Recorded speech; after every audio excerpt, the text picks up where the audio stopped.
Welcome to the final episode of Series 1 of The Student Family.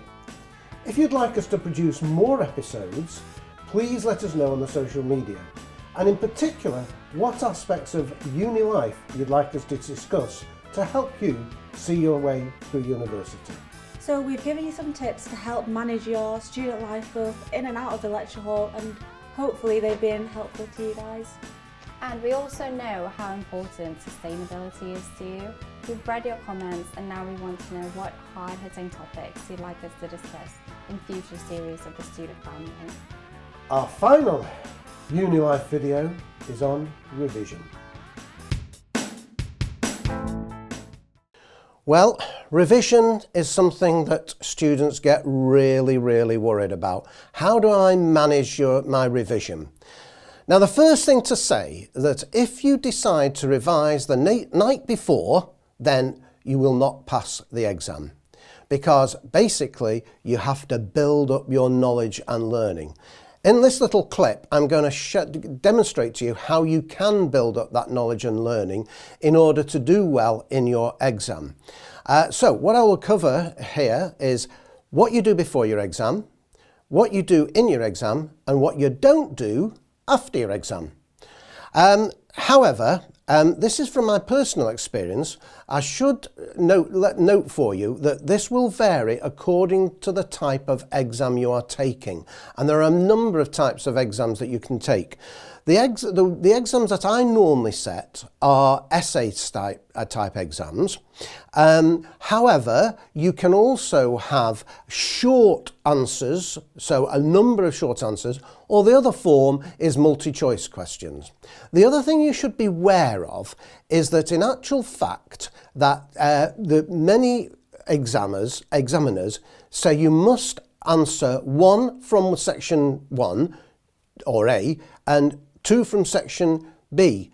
Do remember that you must do that, because you will get nothing from answering all from section B and none from section A if you have been asked to do section 1 from section A and 2 from section B. So do read the exam questions. Now, I have to be fair, most universities and most of my colleagues in universities will actually tell you in advance the format of the exam paper, and certainly there will be access to previous papers, and usually if the format has changed, and sometimes they do change from year to year, then you might find that hopefully your lecturer will tell you how the format's changed.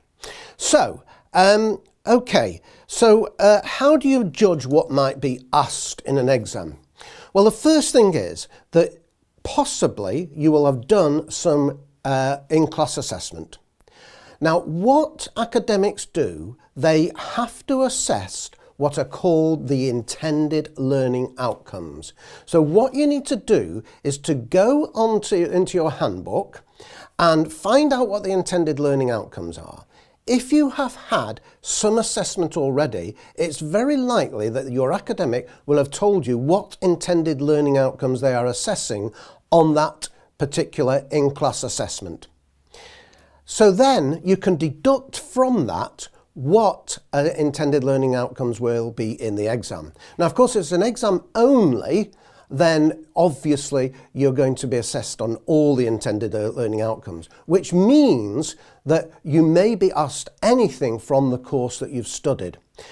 So that's worth bearing in mind. So having knowledge of the intended learning outcomes will help you to not second guess, but be better prepared for your exam. And of course, some of my colleagues will give you very clear guidance as to what to expect in the exam, but not all will. It depends on the policy of the university and even the policy of my colleagues in the university that you're studying in.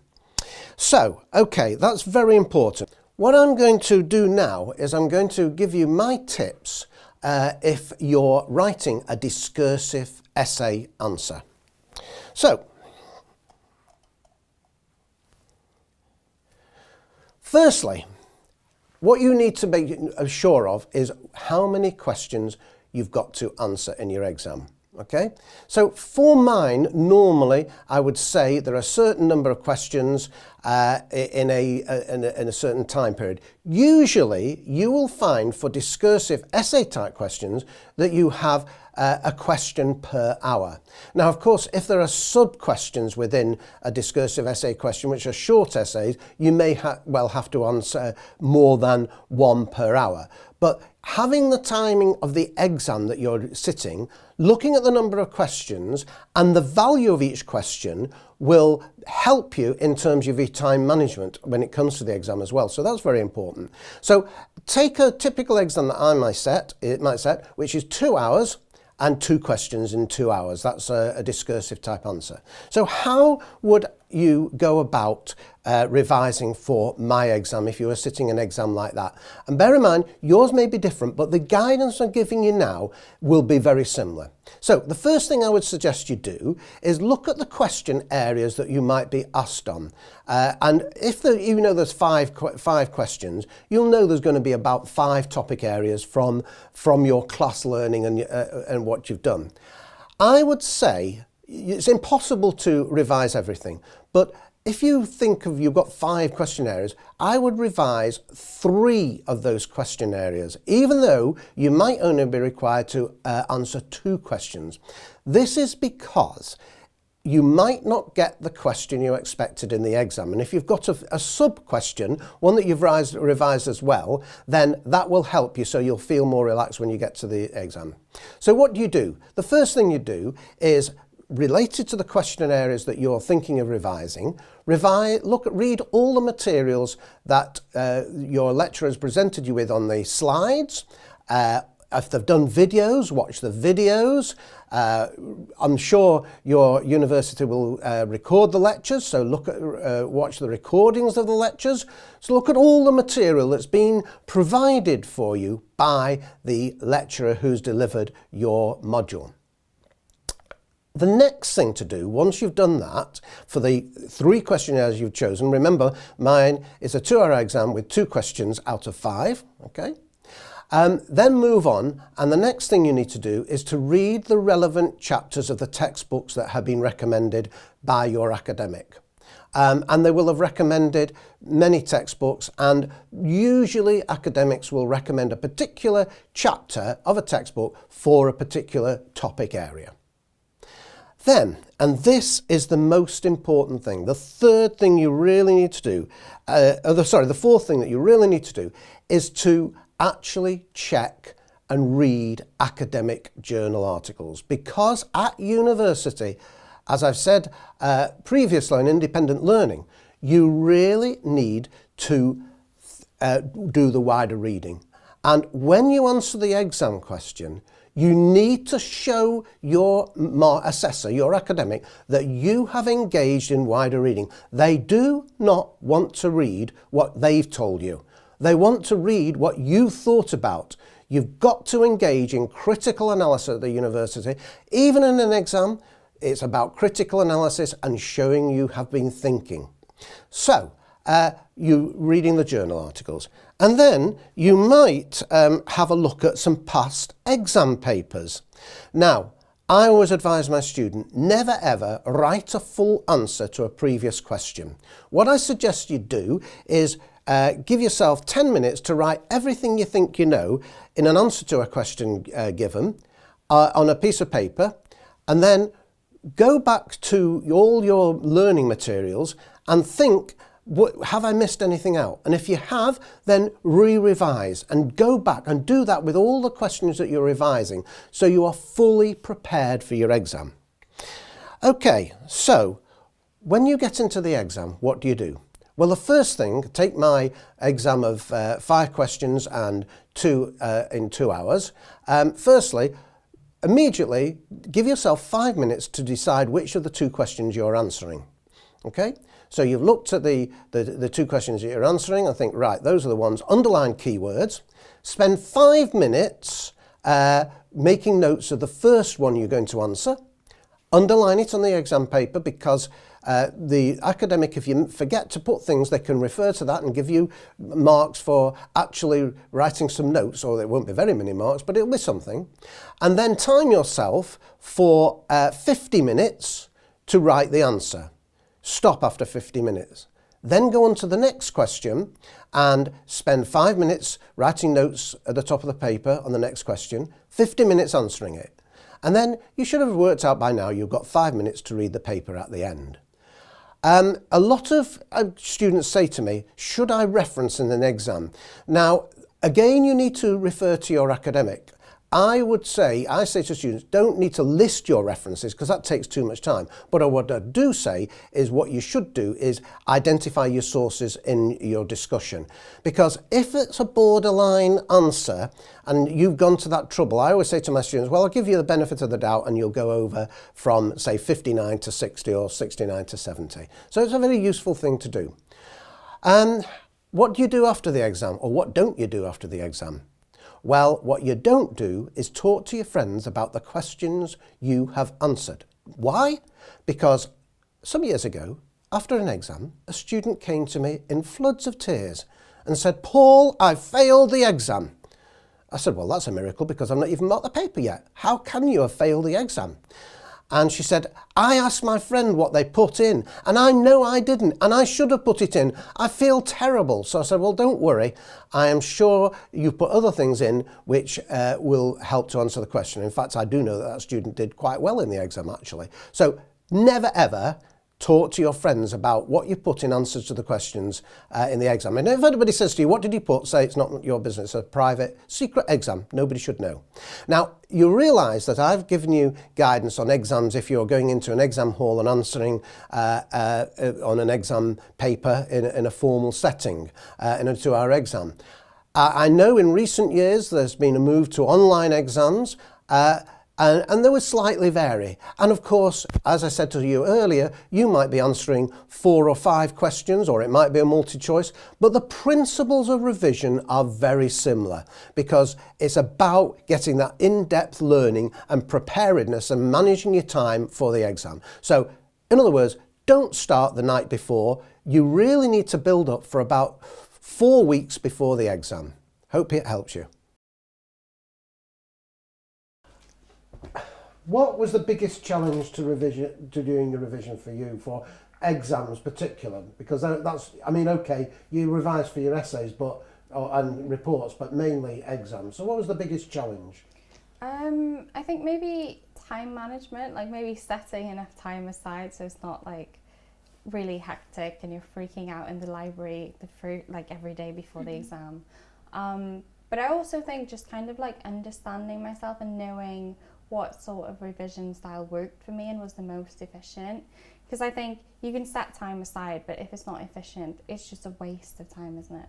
How do you mean? Can you explain that a bit more? Your revision style. What do you mean by that exactly? I think just, well, everyone's a different type of learner. So when, like, I need to kind of like write things down, and because we were a very like sciencey, mathsy subject, like I need to do a lot of practice questions to like sort of, because they kind of follow patterns and you get used to like problem solving that way.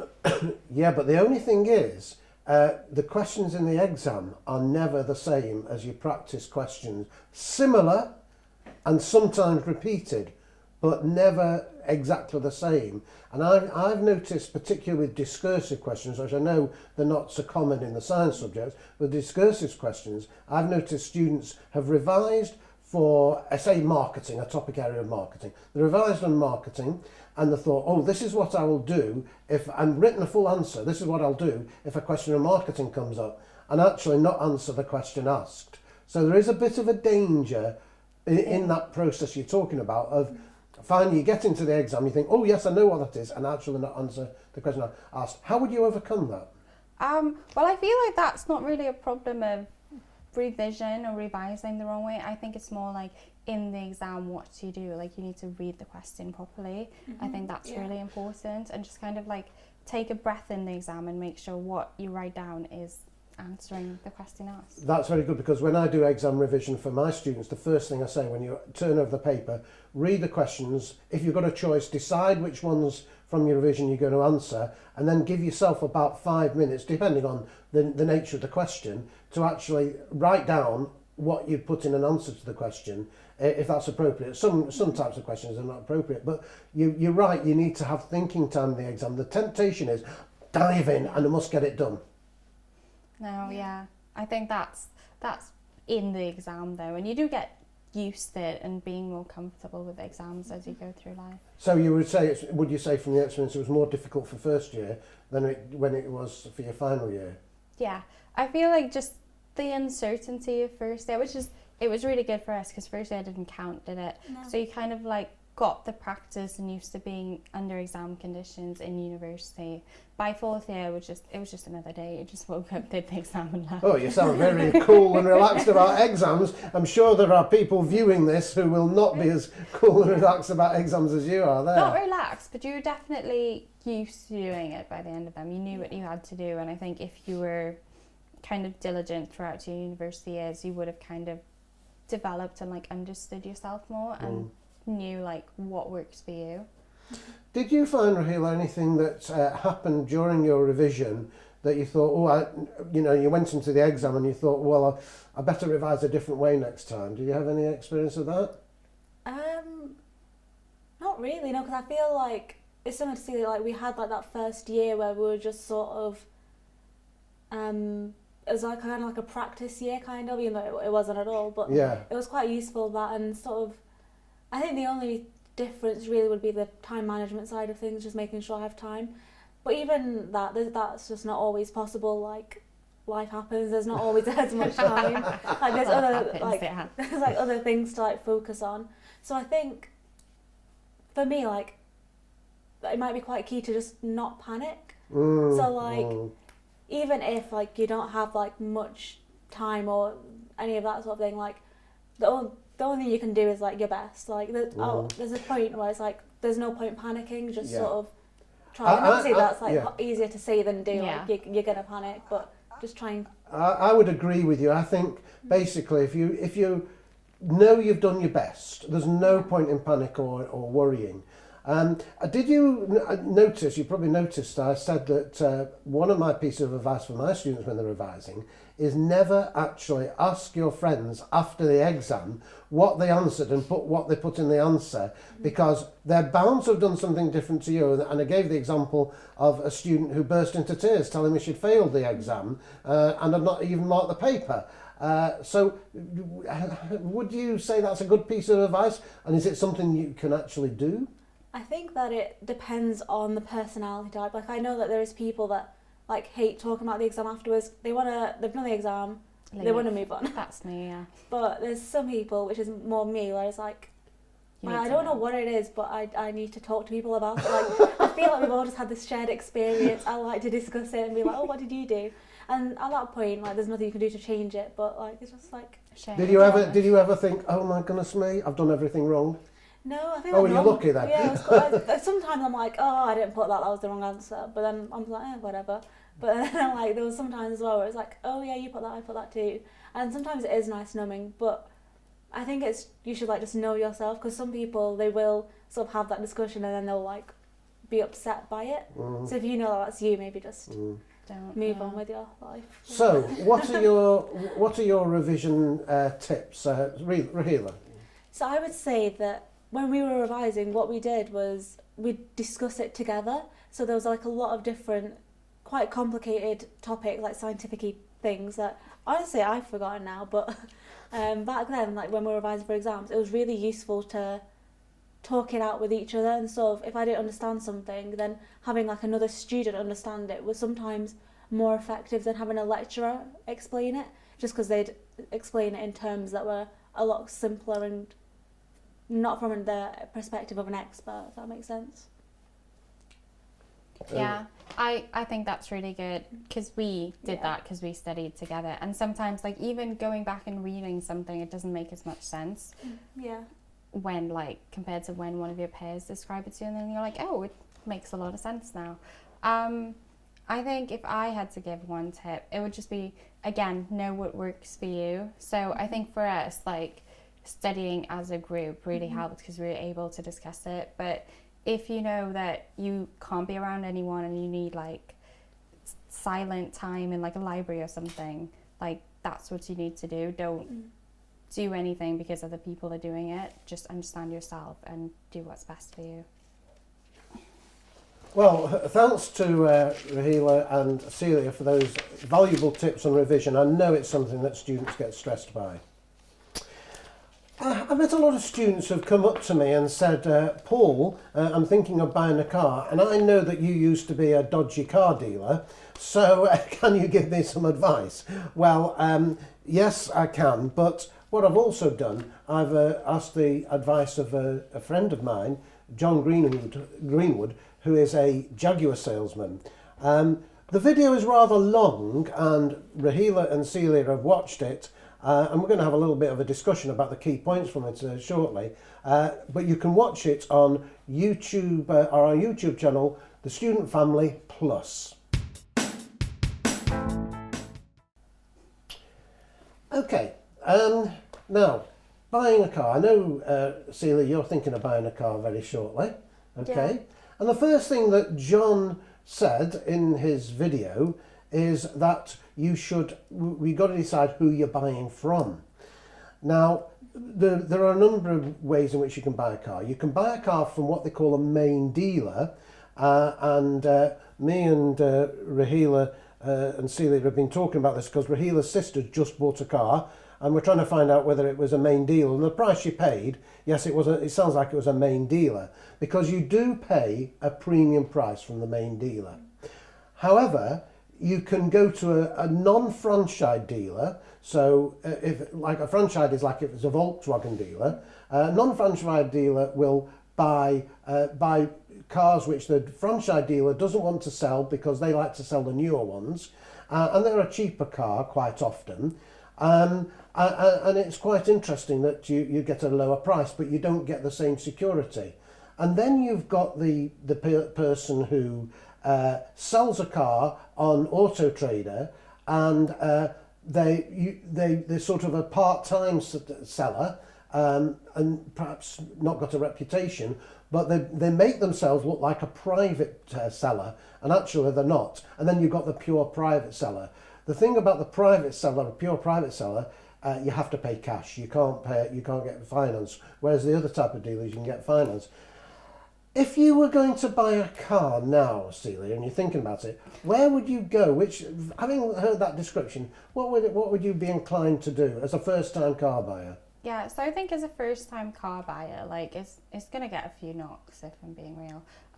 So definitely like one of the cheaper options, so maybe like the Auto Trader or something like that. Like it's a bit more risky, but I think I don't want to pay that much for a car. I just kind of want it to be functional and get me to work. And once it's moving, I'm happy. Yeah, but also we looked at my car. John went round my car, as you know, and checked my car and gave the viewer tips on what to look for. I think what is often forgotten is my car's that featured in the video is worth about £2,000. You know, buy that car. I would say you always need to budget for something going wrong, because at that price you're bound to get things going wrong with them. So you need to have a budget for things going wrong. You pay that sort of money. So I wouldn't think it will continue without you spending money on. So again, another important point for you as a student buyer, make sure not only your budget covers the cost of buying the car. And again, watch the video that John put together with me for tips on what to look for. But you never get a perfect car, and there's always going to be things you need to budget for. That car of mine, I looked up before the programme, and I spent in the last year about £1,000, and that's on some repairs, some servicing. So, you know, you do need to spend money on them and have a budget for looking after the car. So it's something that actually you should bear in mind when buying a car.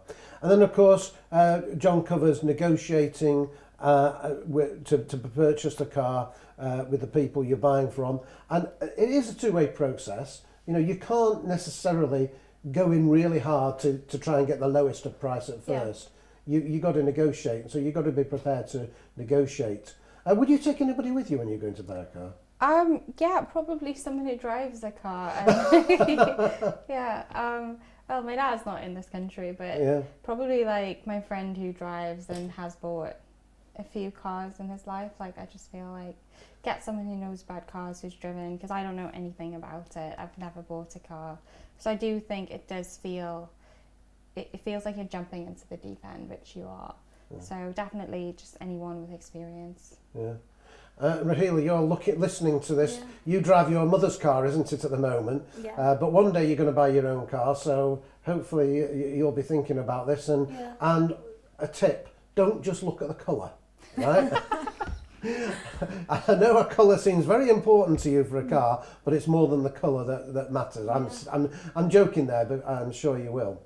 Anyway, just watch that video on the Student Family Plus. It is a long video and it's split up into sections, so you can watch it in sections, but pay particular attention to who you buy the car from. And in fact, if you're going to somebody such as a private buyer, or if you're going particularly a private buyer that actually is really a dealer, remember the ABC: accept nothing, believe no one, check everything. And that is so essential when buying a car, because I was a dodgy motor trader, and motor traders, even the best one, even John Greenwood, my friend, it's not what they say, it's what they don't say that matters. So look for what they don't say. And don't forget to budget, not for just buying the car, but budget for maintaining it. And I think a lot of people forget about that. So good luck if you're going to buy a car. And if you have any questions, you can approach me and connect with me on the social media. For our final discussion around sustainability, Dr Amy Benstead answered the question from Paul: what do you do in your everyday life to make sure you are sustainable and buy products that are not made under conditions of modern slavery? I'd like to now ask you to actually share your tips. What do you do that makes sure that you're being more sustainable and that you are checking that things are not made under the conditions of modern slavery? What do you do? Your everyday life. Take a walk through, when you get up in the morning, take a walk through your everyday life. Well, I'm certainly trying. I'm trying to practice what I preach, be better.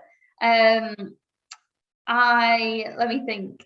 I'll do a bit of environmental and social. So I think I'm trying to use better products around the house, use more, chemical free, try and be a bit more plastic free. I mean, it's difficult because I don't think we have the infrastructure, like I said, yet. I've bought soap dispensers, for example, in my bathroom, so that I don't have to keep buying plastic bottles of soap. But it's not easy to actually find soap refills. I did find a little shop close to where I live yesterday, and they had lots of big bottles. You could go in and you could refill your shampoo, your body wash, but they didn't have hand soap. So I think, and there's another shop that's open quite near me that you can take your containers and you can get your spices and cereal, and I think that's quite a good idea, because I think when you've just got one recipe, sometimes you do end up buying lots of things and then a lot goes to waste. But yeah, I don't think we're necessarily there yet where you can just go to a shop with a bottle and refill. But I'm trying to cut down on plastic waste. I'm trying to be a lot more conscious about what I'm buying, clothes wise, trying to support local. This top, for example, is from a Manchester based company. It's organic fabric. I know quite a bit about the company. I mean, it's not easy to always buy everything you buy from companies that are responsible, but where you can, I think I do try and support local or support companies that I know are using better fabrics, that do actually investigate what's happening in their supply chain, and tell a bit more information about the factories and who's actually making their clothes. And I'm a lot more conscious now, do I need that? Do I already have something that does that job?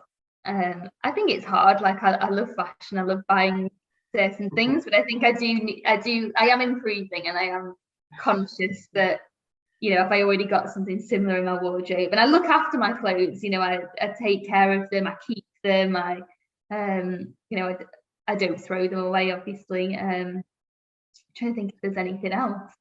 I think the thing is that it goes back to the small step, and we're all trying. I don't think we should feel guilty necessarily, but I think we should try and think about our actions. And I agree with you there. I can see your point. I mean, for example, I use public transport as much as I can rather than a car. Obviously, that does limit you because there's public transport isn't everywhere. I mean, I'm lucky. I live 1 minute walk from the train, which can take me almost anywhere in the country. I also live 5 minutes from a motorway where I can drive anywhere in the country. So there's a bit of a dilemma there. But, it is important. And I must admit, I mean, as an older person myself, you're not, of course, I'm very aware that I should be doing more for the future, for the future of the young generation. And I think a lot of people of my generation could actually behave themselves a lot better in their thinking. But of course, sometimes the attitude of an older generation, well, I've had a hard life now, I have to enjoy myself. But that enjoyment can actually cause damage to the future generations. So I do think we need to think. So thank you very much for your tips, and thank you for this series of interviews, Amy. Welcome, thank you. Amy said what she's doing to be more sustainable. Raheela, what are you doing to be more sustainable?